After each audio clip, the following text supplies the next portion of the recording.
Welcome welcome. இன்னைக்கு நம்ம என்ன பார்க்க போறோம்னு பாத்தீங்கன்னா ஹெர்பலோட மலர் ஹர்ப்ஸோட கருவேலம் பல்பொடி. இந்த கருவேலம் பல்பொடி யூஸ் பண்றதுனால என்னென்ன பெனிஃபிட் அப்படின்னா, பல்வலி, பல் ஆடுது, பல் கூச்சம் இருக்கு, பல்ல சொத்தை இருக்கு, பல்ல கரைகள் அதிகமா இருக்கு, வாய் தூநாற்றம் இருக்கு, அந்த மாதிரி ஸ்மெல் வருது, அந்த மாதிரி விஷயங்கள் இருந்தா கண்டிப்பா இந்த பல்பொடி யூஸ் பண்ண அது எல்லாமே உங்களுக்கு ஒரு நல்ல மாற்றம் கிடைக்குங்க.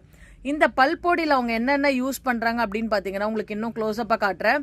இந்துப்பு, உமிக்கறி, கருவேலம்பட்டை, ஆலம்பட்டை, வேப்பம்பட்டை, கடுக்காய், தாண்டிக்காய், ஜாதிக்காய், காசிக்கட்டி, சுக்கு, மிளகு, திப்பிலி, கரிசலாங்கண்ணி, கிராம்பு, நாயுருவி இதெல்லாம் ஆட் பண்ணி இந்த கல்பொடி ரெடி பண்ணியிருக்காங்க. ரொம்ப நல்லா இருக்குங்க இதனுடைய ரிசல்ட். ஆக்சுவலி முதல்ல பல்பொடி தான் நல்லா இருக்கும். இப்போ நிறைய பேர் அந்த பழைய பாரம்பரியமான பல்பொடிக்கு போக ஆரம்பிச்சிருக்காங்க. இந்த பல்பொடி ஜஸ்ட் 55 rupees தாங்க. வேணுங்கிறவங்க மேலே கொடுத்துருக்க நம்பர்ல உங்க புக்கிங்கை ஸ்டார்ட் பண்ணிக்கலாம். 50 grams ஒன்லி 55 rupees தான். உங்க புக்கிங்கை ஸ்டார்ட் பண்ணிக்கலாம். தேங்க்யூ.